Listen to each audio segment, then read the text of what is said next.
sử dụng máy cắt nhôm định hình với model là NC405. Máy được nhập khẩu mới chính hãng 100%. Và sau đây là tổng quan về máy.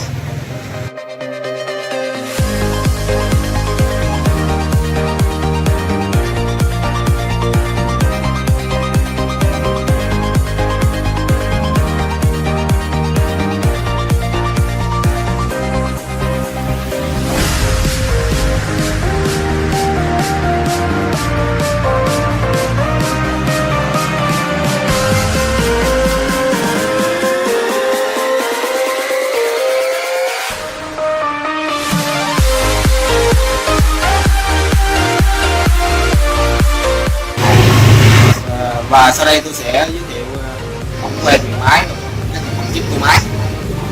Máy gồm 3 bộ phận chính.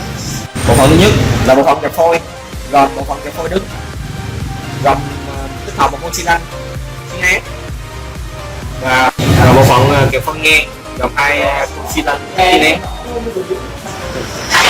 Bộ phận thứ hai là bộ phận tủ điều khiển, gồm 2 nút nhấn và 1 công tắc điều chỉnh cho xi lanh xi nén và xi lanh cho động cơ cắt. Bộ phận chính thứ ba là động cơ điện với công suất 2.2 kW tích hợp với lửa cưa hợp kim, và kèm theo đó là bộ làm mát bằng khí nén. Đây là van điện, 2 van điện điều khiển xi nén. Đây là bộ phận không kém quan trọng của máy, là đồng hồ cấp khí cho máy. Và sau đây sẽ các máy cho các bạn xem. Tôi sẽ cắt trên ống 114 là PVC.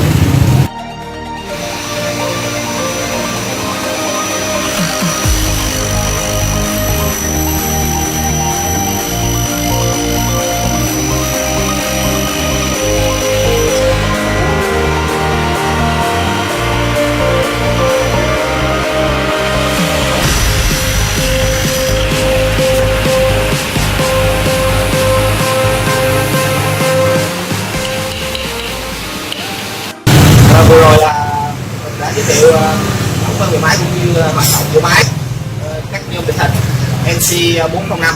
Nếu các bạn có nhu cầu xin liên hệ số điện thoại hiển thị trên màn hình hoặc truy cập vào trang web để dưới phần mô tả nha. Còn các bạn nếu thấy hay thì có thể share và viết cho mọi người cùng biết, những người có yêu cầu về máy. Xin cảm ơn.